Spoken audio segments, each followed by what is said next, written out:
Olá, sejam todos muito bem-vindos, muito bem-vindas a mais um vídeo aqui do canal da Bia. Se você ainda não se inscreveu, não se esqueça de se inscrever e ativar o sininho de notificação.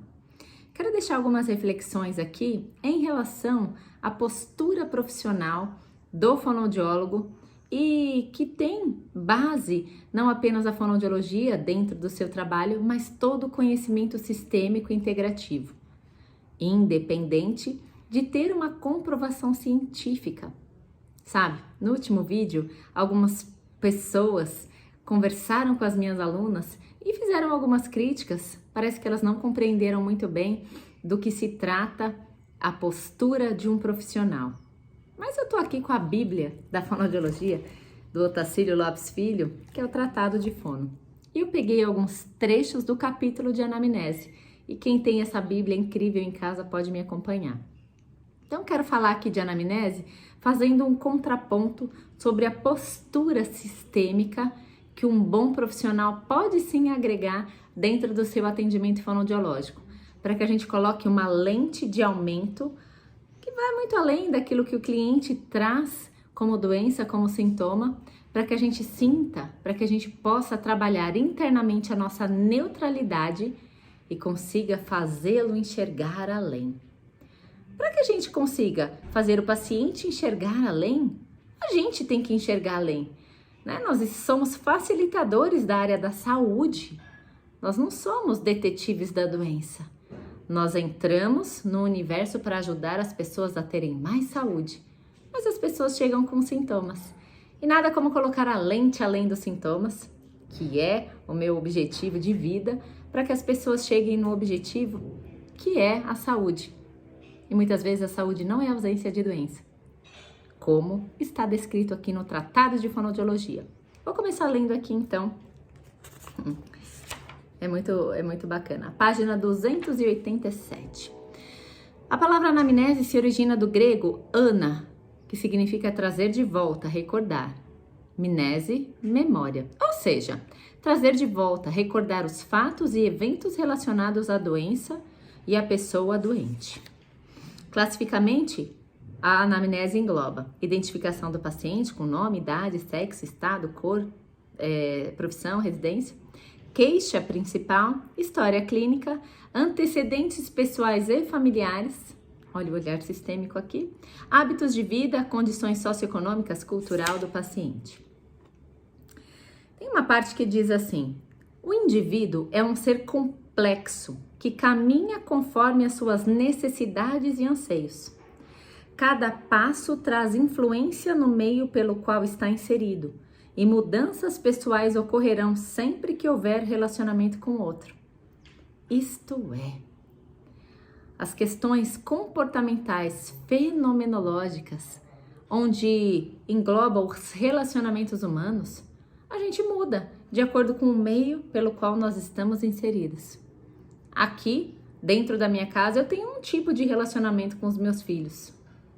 Quando eu vou trabalhar, eu tenho outro tipo de relacionamento com os meus alunos, com os meus clientes. Quando eu vou no mercado, eu tenho outro tipo de relacionamento. Porque, afinal de contas, de acordo com o meio, eu mudo a minha postura. Eu mudo o meu jeito de ser para que o ambiente e eu tenhamos uma congruência única. E ainda discorre. O ser herda um patrimônio genético, cultural, emocional dos seus antecedentes familiares que será transformado a partir das suas experiências em vida. As transformações provocadas por diferentes acontecimentos serão marcantes para a sua formação pessoal. Nada disso é estático. Não conseguimos descrever um estado de coisas cada minuto que vivemos. É um momento novo e fazemos isso de corpo e alma. Nossa, está escrito alma? Como que é mensurado alma dentro da metodologia cartesiana? Está escrito.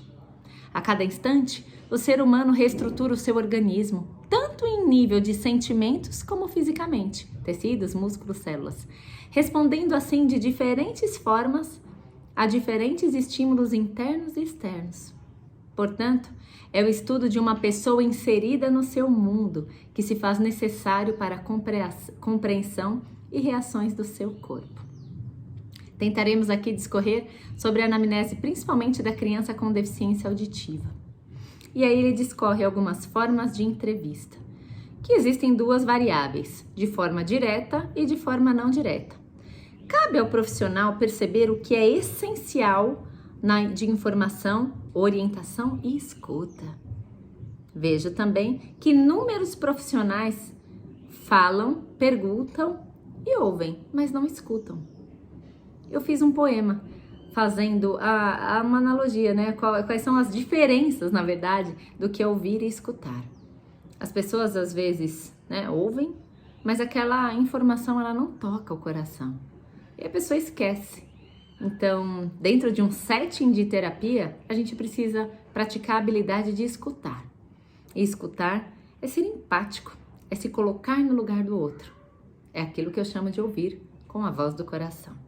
Bom, e ainda discorre. De qualquer forma, uma anamnese é sempre uma investigação para melhor conhecimento do paciente, além de um movimento que estabelece uma relação e um vínculo entre as partes. Uma pergunta sempre induz a um diálogo e tem a finalidade de descobrir algo. Geralmente, provoca uma resposta, e o que leva também a uma reflexão, a colocação de sentimentos e pontos de vista. Bom, vale ressaltar que atrás de uma pergunta está o conhecimento teórico do profissional, o seu estilo de vida, expectativas, forma e intenção de vivência. Ou seja, um diálogo, ele não depende de uma pessoa que apenas faz uma pergunta. Depende de uma pessoa que tem o seu estado emocional, além do seu conhecimento técnico, como está escrito. Então, tem o seu estado emocional, tem toda a sua herança genética, tem toda a sua relação comportamental com a sua família e como ele se relaciona com o seu meio dentro do trabalho, né? E ele finaliza. O estado emocional do entrevistador também pode influenciar na reação do paciente e, portanto, na interpretação de suas respostas. Isso é, a postura do profissional, o como ele consegue estar neutro, estar empático, estar conectado com a pessoa que está falando com a gente, interfere no bom relacionamento. Então, nós somos seres que, quando a gente está num set de terapia, a gente tem uma postura.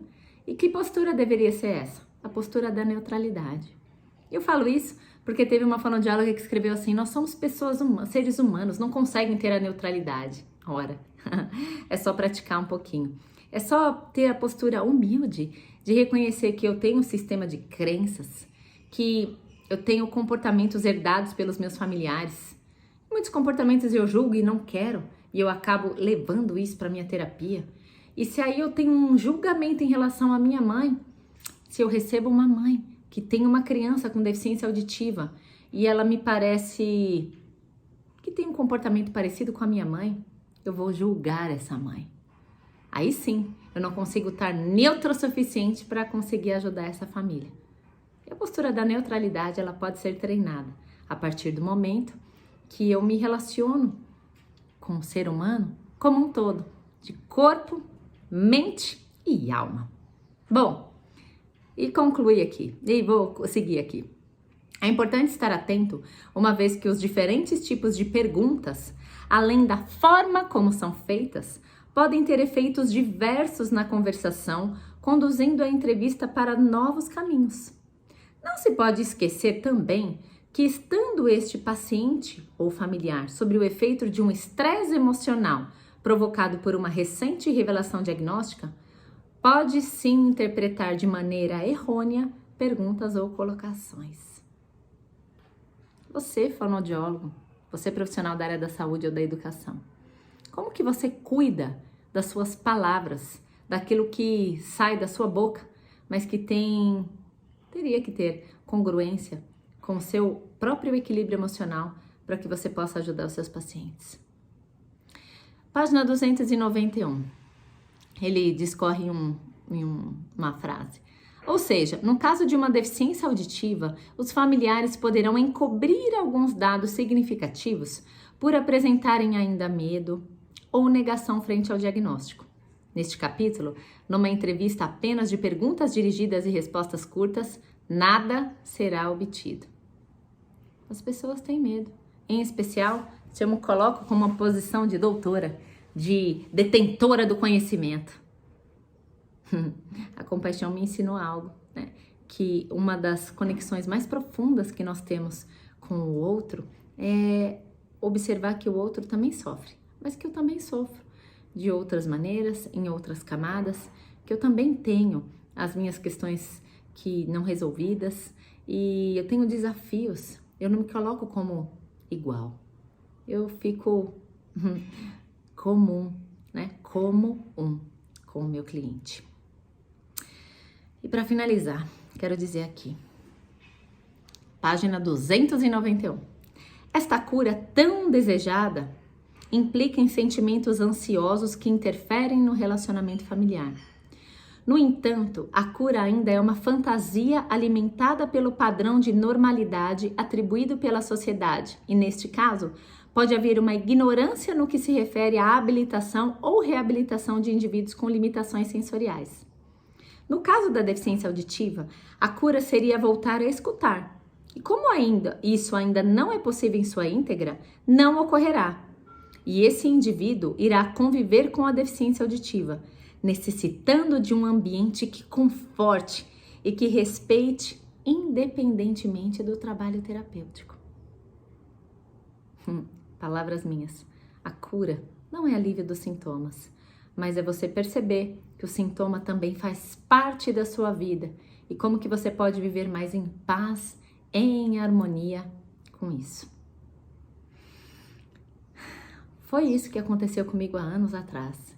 E é isso que eu trago com tanta dedicação e empenho aos meus pacientes há quase uma década. E é isso que transformou a minha percepção sobre a comunicação e a vida, sobre os sintomas físicos, mentais e emocionais. Se você gosta dos meus conteúdos, se faz sentido para você essa mensagem, não esqueça de deixar o seu joinha e perceba que mesmo numa Bíblia né, científica, também tem um olhar sistêmico, também tem um olhar para a pessoa. Nós somos profissionais da saúde, não somos profissionais da doença. Compartilhe esse vídeo com o maior número de pessoas, para que de uma vez por todas a gente possa reconhecer a nossa força, principalmente dentro da fonoaudiologia. Um beijo grande.